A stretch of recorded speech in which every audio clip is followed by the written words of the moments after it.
Biasalah kalau dekat luar macam ni, banyak benda nak kena set up, banyak benda nak bergerak ke sini pun susah. Okay, so welcome to 3Q's Organic Garden. Biasanya saya tak datang kawasan belakang ni sebab nak sampai sini banyak halangan dekat sana. Ada batu lah, lepas tu ada pokok besar kat situ. Nak bergerak tu payah dengan keadaan saya macam ni. Tetapi hari ini, saya nak berkongsi kegembiraan anak-anak. Nak berkongsi dia happiness kerana mereka telah berjaya, mereka telah tanam pokok ni.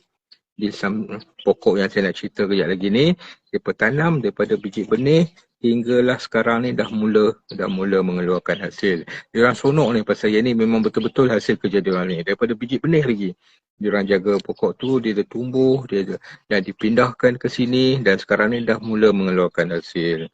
Okay, so benda ni juga, pokok ni juga, hasil daripada pokok ni juga adalah sesuatu yang memang saya gunakan sendiri since about 1+ year ago, setahun lebih yang lalu, untuk membantu dalam saya punya recovery from stroke lah. Dan sebelum ni memang saya kena belilah benda ni. Bahan ni memang saya kena beli, tapi sekarang ni dah sejak ditanam oleh 3Q's ni, tak payah beli dah. Tak payah beli dah. Dah sejak sebulan lebih yang lalu, sejak daripada sebelum bulan puasa lagi, saya tak payah beli dah benda ni. Dah boleh guna apa yang di harvest dekat sini. So apa dia pokok yang kita nak ceritakan hari ni? Okay, sebelum tu kita tengok sikit dulu apa yang ada dekat kawasan belakang ni. Okay, apa yang ada dekat kawasan belakang ni. Okay, sekejap saya nak tukar kamera. Tolong adik, tolong tekan sikit. Tolong tekan gambar kamera tu. Mana ni? Gambar kamera. Oh ni. Kan. Okey, kita tukar kamera. Okey, yang ni kawasan belakang rumah kami. Belakang kebun tepi rumah kami. Yang ni lah kawasan belakang. Ni kami punya planting box ni. Ni ada pokok ni. Kat sana ada betik. Yang ni memang betul-betul kawasan belakang lah. Belakang sekali. Betul-betul ni kat belakang ni. Okey, so apakah benda tanaman yang kita nak cerita hari ni? Koyum tolong pegang kamera ni. Okay. Pegang ataupun letak atas kursi tu pun boleh. Okay, nampak clear? Clear. Tak nampak ready tak apa? Tak apa. Nampak. Okay, hari ni kita nak cerita pasal ini dia. Apa dia tahu kan? Inilah dia bunga telang ataupun in English butterfly pea flower. Okay, inilah dia pokok dia. Nampak ni. Dia memanjat ke atas macam ni dekat kami punya archa ni.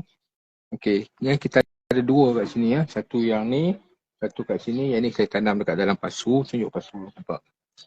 Pelan-pelan bergerak. Pasu. Dan satu lagi dekat sana tu kita tanam atas tanah. Yang tu baru tanam baru dalam 2-3 bulan kot 2-3 bulan sudah. Sebelum puasa lagi. Okay, yang ni dah lama dah. Yang ni daripada bulan 2 rasanya. Ni. Dia semua dah mula mengeluarkan hasil. Hari-hari kami collect. Yang ni baru collect sebentar tadi. Ini baru collect kejap tadi. Okay, so ini bunga telang ni ataupun dikenali sebagai butterfly pea flower ni in English, ialah satu jenis tanaman yang native kepada Southeast Asia, tropical Asia sebenarnya. Jadi maknanya tumbuhan ni dia sangat sesuai lah dengan cuaca kita ni.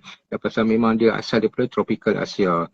Jadi ni kita tanam pokok ni untuk hasil yang kita gunakan ialah yang biasanya orang gunakan ialah hasil daripada bunga dia. Bunga dia ni banyak digunakan dalam masakan dan juga perubatan. Masakan, I think most of us know already. Kita banyak guna dalam nasi ulam. Orang Melayu banyak guna dalam nasi ulam. Nak bagi colour cantik dekat nasi ulam tu. Yang kita nampak nasi ulam tu, ni guna bunga ni lah. Bunga telang ni. Ataupun digunakan sebagai pewarna dekat dalam agar-agar. Pernah tengok agar-agar yang colour biru tu? Yang inilah dia. Dan dalam minuman kita buat dalam bubuk air panas, buatkan jadi teh. Yang ni pun, yang tu yang saya gunakan hari-hari. Saya gunakannya sebagai teh. Dan jadi yang bunga telang ni, kalau kita buat teh ni ataupun buat agar-agar ni, dia sebenarnya kan dia sangat kena, dia sangat cantik kalau kita gabungkan dia dengan citrus macam oren, lemon, limau. Citrus memang cukup sesuai lah bergabung dengan bunga telang ni. Dia punya rasa tu memang ngam lah, cantik, sedap. So, yang tu yang saya gunakan ni, yang saya gunakan hari-hari sebagai minuman saya. Saya buat teh daripada bunga telang ni. Jadi teh colour biru tu. Minum pagi-pagi pun boleh, malam-malam pun boleh. Dia, bila kita minum malam-malam tu, dia bagi macam relaxing lah sikit. Dia bagi relaxation. Jadi sebelum tidur tu memang best lah, sedap lah. Sedap tidur. Dan kedua, kalau pagi-pagi tu dia akan jadi macam macam berfungsi lebih kurang macam kopi jugalah. Dia macam apa, dia wakes me up lah. Dia bagi macam jolt, bagi spring into action lah untuk kegiatan keseluruhan hari inilah. Jadi yang tu kegunaan dia lah. Jadi untuk perubatan ni, banyak kegunaan dia untuk perubatan juga, yang mungkin banyak orang yang tak tahu. Jadi saya gunakan ni sebagai mainly pasal ianya dikatakan dapat melalui research lah, daripada bacaan yang saya buat selama sebelum ni, dan banyak mendapati bahawa banyak artikel-artikel yang menyatakan bahawa, dan juga jurnal-jurnal, medical journal yang mengatakan bahawa bunga telang ni adalah sangat baik untuk sebagai antioksidan. Antioksidan tu dia mencegah sel badan daripada rosak dan juga sebarang penyakit sakit kronik. Dan dia juga dapat digunakan untuk sebagai anti-inflammatory. Anti-inflammatory tu anti radang ya. Jadi macam kalau orang tu dia sakit, dia ada macam keradangan dan kesakitan macam arthritis ke, gout ke dan lain-lain lah. Jadi sakit-sakit dia boleh melegakan. Jadi kita minum teh panas daripada bunga telang ni, dia dapat melegakan kesakitan tu dengan pantas. Iaitu yang dinamakan anti radang, anti-inflammatory. Dan juga saya menggunakan bunga telang ni untuk menurunkan dan menstabilkan tekanan darah saya, BP saya. Jadi lepas saya kena stroke itu, saya punya BP tu memang sentiasa turun naik. Dia tak stabil. Kadang-kadang tinggi, kadang-kadang rendah. Dan kadang-kadang tiba-tiba tengah duduk saja pun, tengah tengok TV pun tiba-tiba sakit belakang ni. Tiba sakit belakang sikit kepala. Dia menandakan darah naik. Jadi boleh check pun memang darah naik. Sekejap naik turun. Jadi benda tu membahayakan diri. Jadi dia boleh menurunkan BP kita tu ke tahap yang normal dan juga menstabilkan bacaan BP kita tu.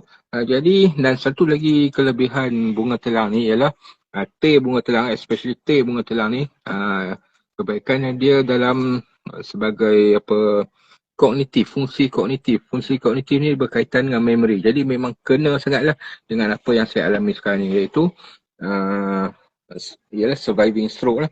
Jadi dia membantu maintain dan improve kita punya memory dan juga attention diri, kerana dia daripada bacaan yang saya dapati bahawa, daripada bacaan saya mendapati bahawa dia ada satu bahan yang boleh improve blood circulation, especially to the brain. Jadi bila blood circulation in the brain area tu dia improve, dia lebih baik. Jadi mana dia akan indirectly dia akan improve kita memory, improve our attention dan juga mengelakkan daripada sebarang stres dan stres dan pressure lah. Jadi itulah sebabnya sebab saya kata bila minum teh bunga telang ni pada waktu pagi, dia akan jadi macam wake up lah kita, terutama sekali bila nak buat kerja yang melibatkan banyak berfikir. Macam saya banyak menulis, saya banyak buat video hari-hari. Sekarang saya buat video hari-hari, buat live hari-hari, dan tulis artikel, menjawab soalan. Jadi benda-benda ni semua memerlukan attention yang tinggi dan memerlukan penggunaan otak, penggunaan memory yang berterusan. Jadi dengan saya minum teh bunga telang ni setiap pagi, dia dapat improve benda ni semua ya. Okey, jadi ada juga orang yang menggunakan bunga telang ni di dalam krim lah, bahan-bahan kosmetik, iaitu dan dia katakan dapat melindungi kulit daripada pancaran bahaya sinaran UV, radiation UV. So that is on the benefits of bunga telang. Jadi bunga telang ni macam mana cara kita nak tanam dia? Inilah salah satu plant yang sangat low maintenance. Jadi kita tanam saja, lepas tu kita bagi sufficient care dan dia akan jadi macam ni lah. Dia akan jadi macam ni. So dia cara nak tanam dia paling senang daripada biji benih. Biji benih dia kita semai biji benih dalam masa 2 ke 3 hari dia akan mula bercambah. Sekejap je 2-3 hari lah lebih kurang. 2 ke 3 hari dia akan mula bercambah dan kemudian kita boleh ubah dia ke pasu apabila anak benih kita tu sudah pun mencapai lebih kurang tinggi lebih kurang macam ni 3 ke 4 cm macam tu, 4 ke 5 cm macam tu, ataupun bila dia sudah mula mengeluarkan daun yang keempat. Itu basic rule untuk kita transplant anak benih, anak benih. So jadi kita boleh tanam dalam pasu ataupun kita boleh tanam atas tanah. Cuma kalau kita tanam kat dalam pasu macam ni, dalam pasu macam ni, kita perlu take care dengan dia punya siraman dia lah. Siraman dia kena jaga, jangan termis lah, kerana bila dekat dalam pasu tu, air dia tu limited sikit dan dia cepat kering. So jadi kita kena jaga tu. Ataupun kita boleh tanam atas tanah terus. Macam mana pun boleh. Tapi cuma syaratnya ialah dia kena tanah yang poros. Poros maknanya, saya pernah cerita 2-3 hari sudah, macam mana cara kita nak tengok tanah tu dia poros ke tak, kita tuang air, dia cepat meresap, dia cepat hilang ke dalam tanah. Itu adalah tanah yang poros. Dia penggunaan air dia, siraman dia nak air yang banyak. Kita kena siram dia banyak, tetapi janganlah sampai tanah air tu bertakung ataupun tanah tu dia menjadi soggy, dia terlalu banyak air. So yang tu cara dia. Dan lagi dari segi sunlight, cahaya matahari, bunga telang ni dia memerlukan cahaya yang berterusan full day. Sekurang-kurangnya 6 jam of sunlight, ataupun sampai ke petang panas pun tak apa. Panas dari pagi hingga ke petang dia boleh tahan. Dan ia adalah salah satu daripada tanaman yang toleran kepada panas petang. Jadi kita boleh tanam dekat mana-mana kawasan di laman kita, di garden kita ni, tak kisah tempat kita tu kawasan tu panas pagi ke, panas petang ke, kita boleh tanam dia, tak ada masalah. Itu pasal saya kata bunga telang ni adalah salah satu tumbuhan yang tanaman yang sangat low maintenance. Dia toleransi dia tinggi pada keadaan alam sekitar. Ya. Terutama sekali daripada segi sunlight. Ada banyak tanaman yang tak tahan panas petang, tapi bunga telang ni tak ada masalah. Asalkan air dia mencukupi saja. Itu pun dah cukup dah. Okey, dari segi baja, kita boleh baja dia sebulan sekali. Ya, sebulan sekali pun dah cukup dah. Dia tak makan banyak macam beberapa tanaman lain. Dia tak makan banyak. So jadi kalau kita tak guna baja pun, kita guna mulching. Kalau tengok, kau yang boleh tunjuk kat sana sikit. Kalau tengok dekat sana tu, pelan-pelan. Kalau tengok dekat sana tu, bunga telang yang dekat bawah tu, saya bubuh mulching daripada serbuk kayu. Pelan-pelan gerak. Kita bubuh serbuk kayu sebagai mulching. Mulching tu untuk menyejukkan tanah dan dia membekalkan bahan organik ke dalam tanah tu supaya tanah tu tidak jadi terlalu padat. Dia lebih lembut tanah tu. Okey, boleh boleh. Okey, satu pokok bunga telang ni satu pokoknya dia boleh tahan sekurang-kurangnya 2 tahun. Sampai 3 tahun pun dia boleh, 3 tahun lebih pun dia boleh tahan. Asalkan dengan penjagaan yang baik. Okey, tengok dia akan keluar bunga macam ni. Okey, salah satu lagi cara penjagaan dia ialah adik ambil gunting adik. Gunting. Ni kita minta Khalil tolong Salah satu cara penjagaan dia ialah kita kena macam ni kan, dia keluar banyak panjang sangat ni, dia cincai macam ni. Yang ni kita kena gunting dia sikit. Jangan risau, kita gunting dia sikit. Okey adik.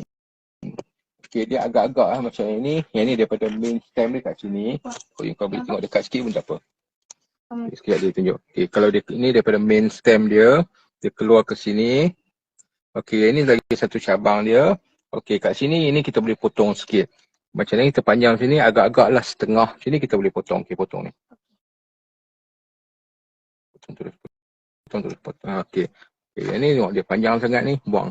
Letak bawah kumpulkan dulu. Sekali kita buang. Okey, ini.